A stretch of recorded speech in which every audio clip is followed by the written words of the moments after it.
Welcome to the banker lamp. Please enjoy the video. You start by powering off and unplugging the Chromebook. This prevents shorts and preserves data. Once done, ground yourself with an ESD strap and remove the back cover screws in a systematic order. Make sure to photograph the chassis and each screw hole so reassembly is straightforward.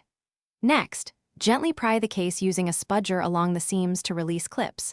Go slowly to avoid breaking plastic tabs and expose the internal keyboard connection.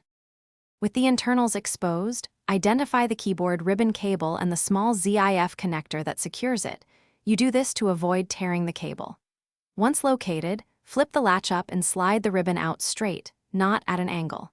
After disconnecting, remove any screws or adhesive holding the keyboard plate.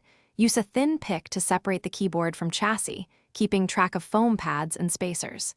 If keyboard is glued, warm the area slightly with a hair dryer to soften adhesive before lifting. To finish, reconnect the ribbon and test keys before you button the case back up. This saves time if adjustments are needed. If the new or receded keyboard works, replace screws and snap the chassis closed, verifying all clips engage.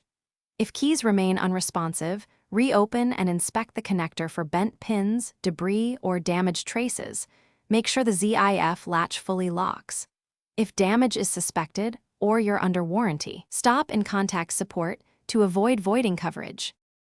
Thanks for watching. If this was helpful, leave a like and consider subscribing. See you next time.